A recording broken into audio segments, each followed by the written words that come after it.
Hello everyone. In this video, I'd like to talk a little bit about our life myth and potential connection to a troubling symptom, physical symptom that we experience.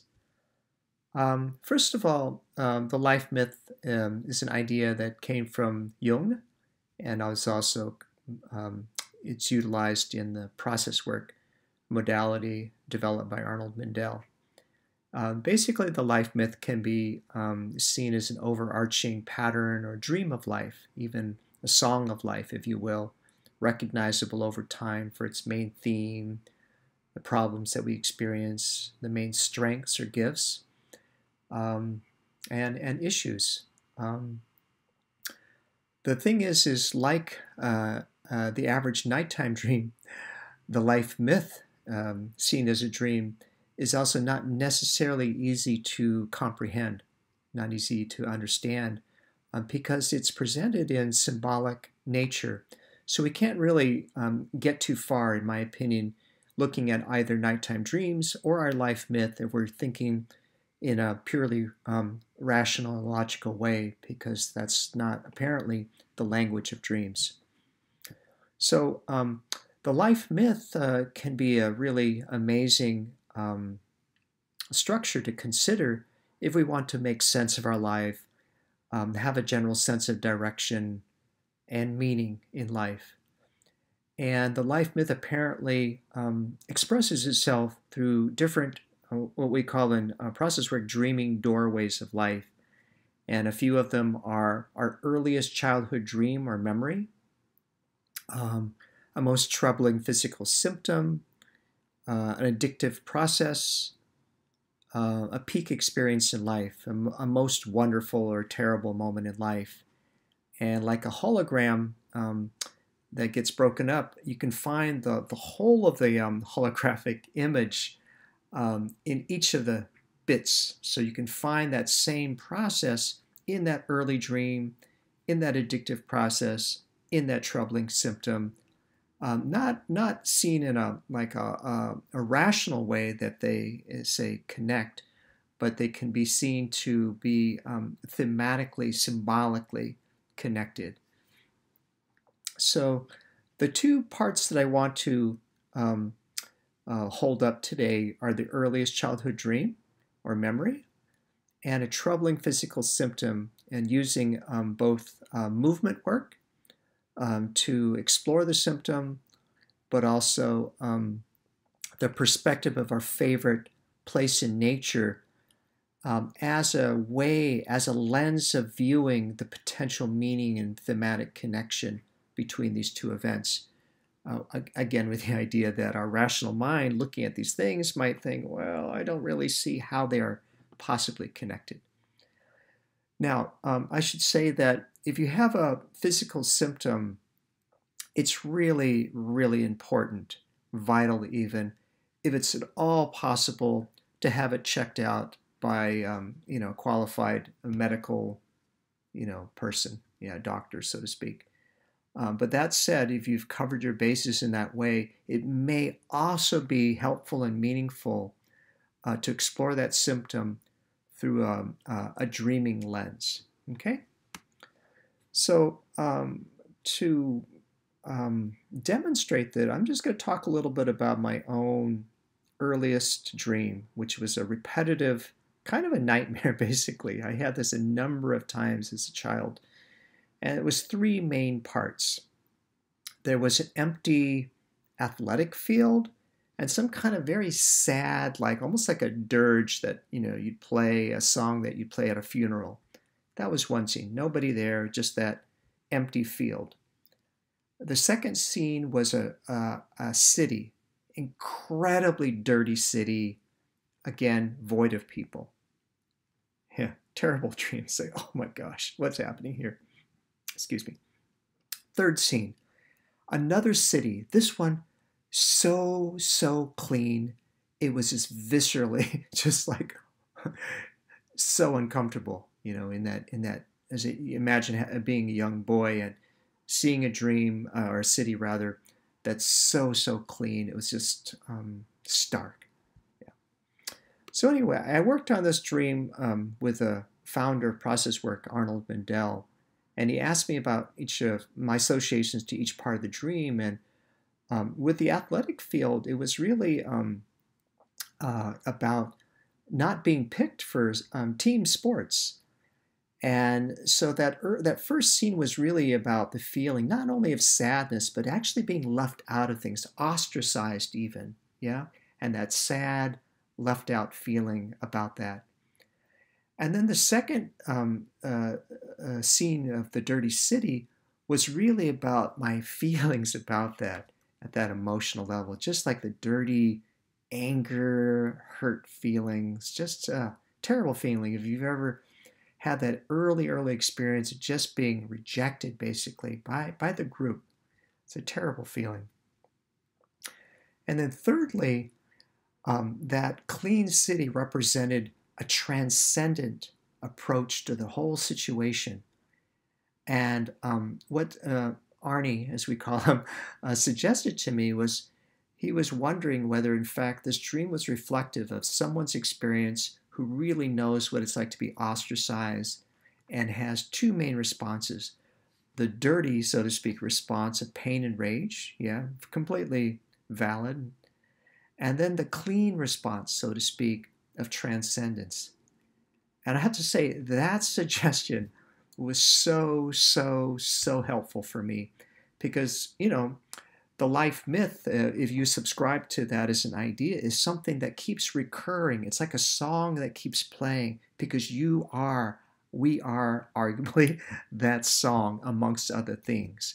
So that song of feeling rejected and outside of things keeps recurring for me because it's part and parcel of who I am.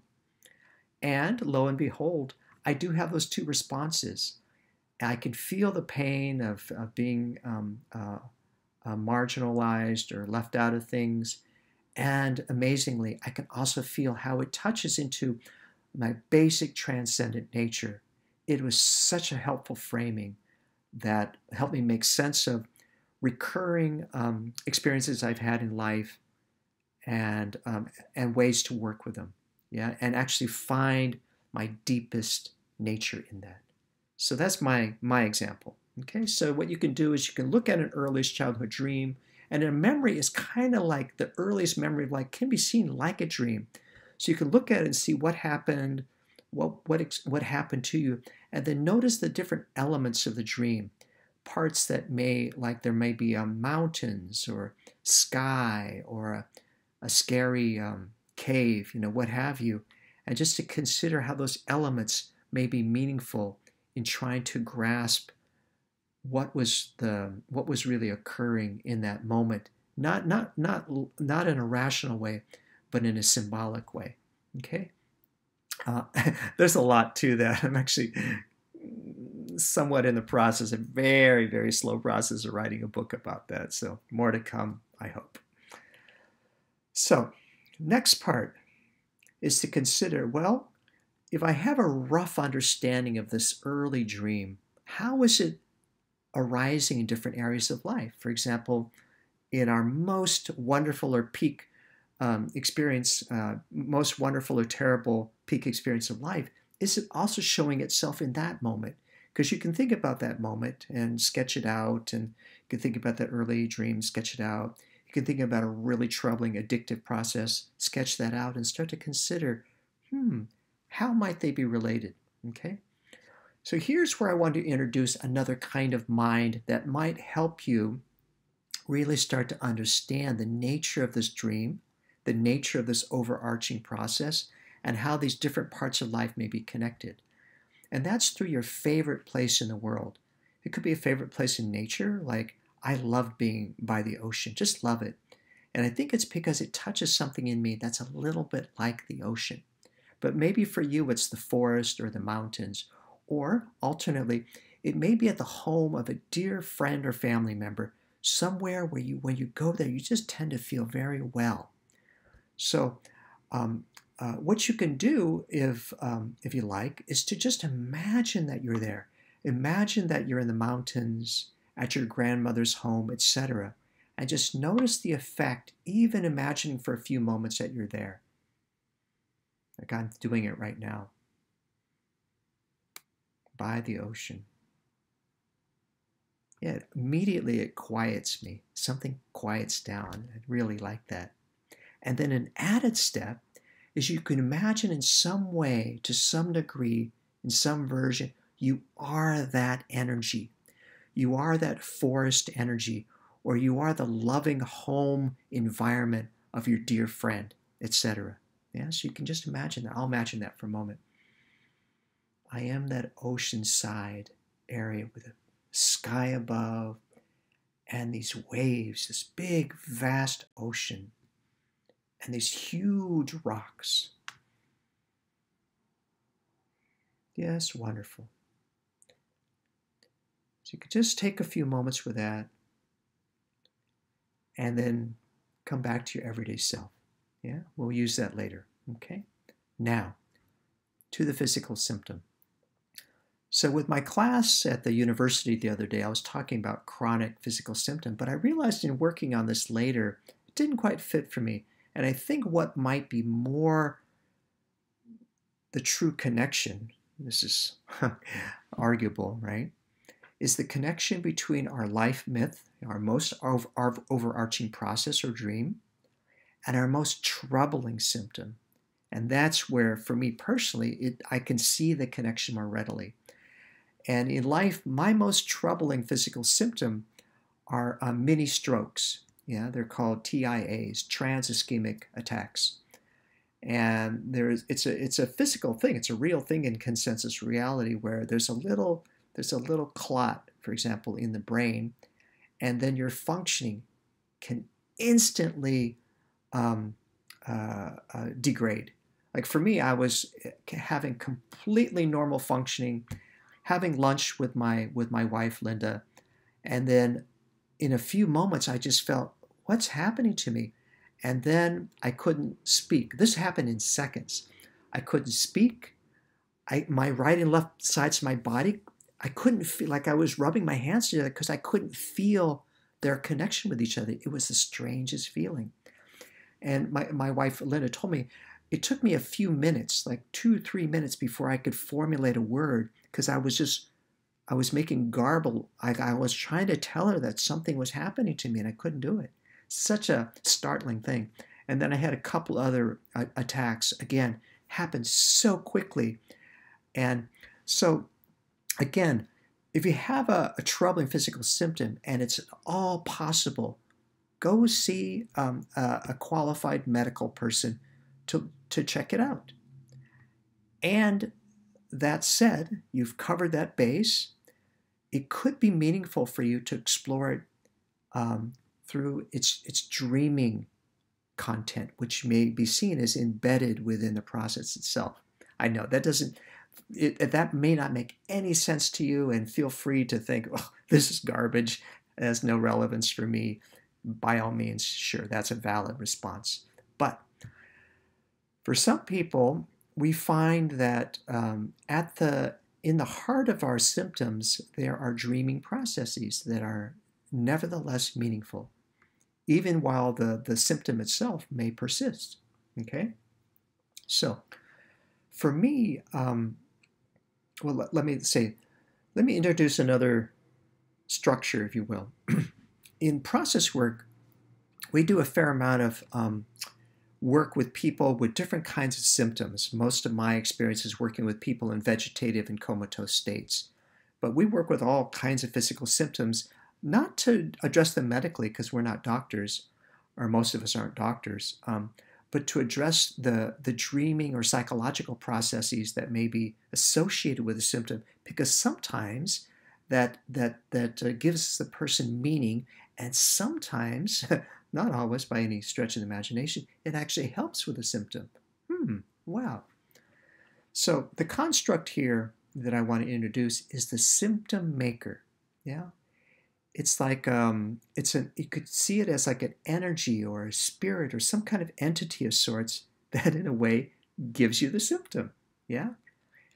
And I've worked with different clients, different symptom makers, over time. And the thing that's funny is the symptom maker rarely seems to just want to make you suffer. Sometimes it seems that there's a message or a direction or an experience that the symptom maker wants you to have, so to speak, because it's an experience or a message that somehow you're just not getting in normal ways. I know that's a really outlandish thought. It's just outrageous. How could that be? It's a terrible idea. And maybe. So to demonstrate this, one of the ways to express the symptom maker, I don't know why this is to notice what it would do with its hands. So what you could do, like let's say you have headaches, right? And then you can put yourself a foot or two away. Imagine that you're a foot or two away from yourself and you become the symptom maker just for a minute or two. And imagine with your hands giving your everyday self this headache. And you can just notice how your hands do it.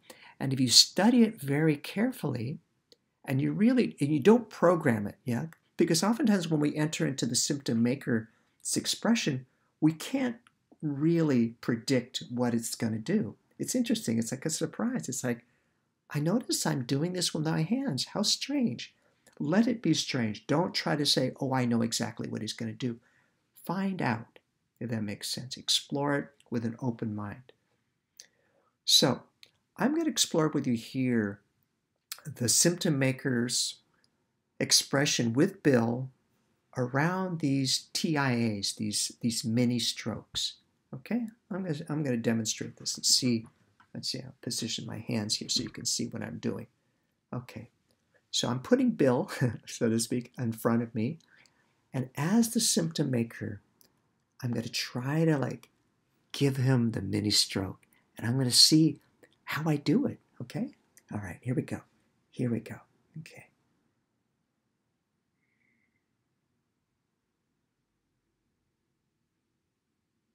I notice the first thing is something subtle. Subtle. It's very refined. And I notice there's a little, I'm doing this with my fingers, if you can see that. I'm pulling a little bit. I'm tugging on him. So actually, I am warning him a little bit. That's funny. I didn't know this before. There's a little warning. It's like, yeah, and I notice this smile. It's like, I gave you some warnings. I gave you some warnings. There. It's like, I kind of knew this because I worked on this before. It's like I'm pulling a plug on it. I'm pulling a plug on Bill. You're doing all this stuff. Work, worrying. Bill worries a lot. He's such a worrier. And I'm pulling the plug and I'm leaving him just what? Let's see. I want to strip him. It's like, yeah, you want to worry, you want to do all these things. Okay, yeah, I get it. But I'm telling you, let's see. Yeah, I want to strip him. It's like, to a place where you can't do anything. You can't talk. You can't move. You can't even think the way you normally do. And here's the jump. Let's see. There's this added little bit. Let's see if I can catch it.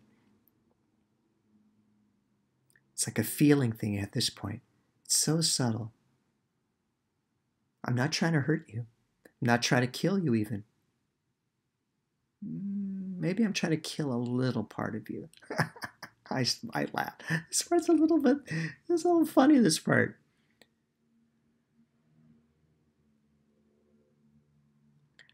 Oh, I get it. Okay. I am trying to bring you to your most bare nature. I want you to remember your most, is it empty?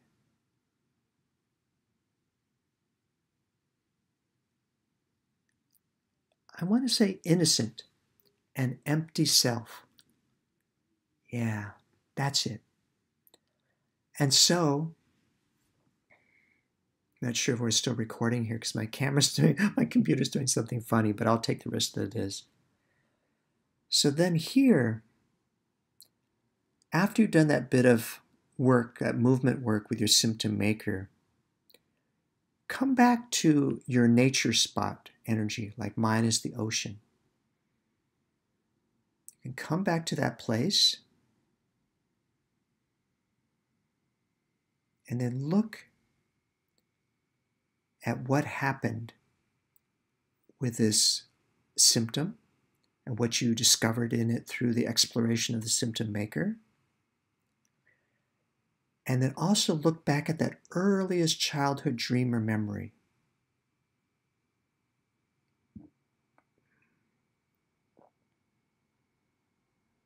And from that perspective of the nature spot or the home spot energy, what do you see?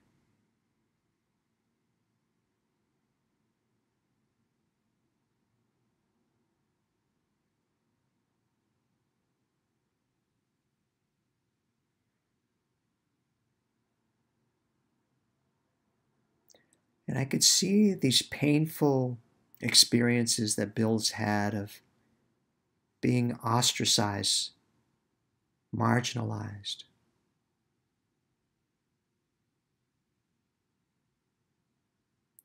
But I do see this thing about coming back to his most basic nature, his most naked, bare, empty, basic, innocent nature. That's the thing. That's what I see connecting the two events, the early dream and the troubling symptom, is that stripping away and even transcendent. Is that right? Let's see, I'm checking.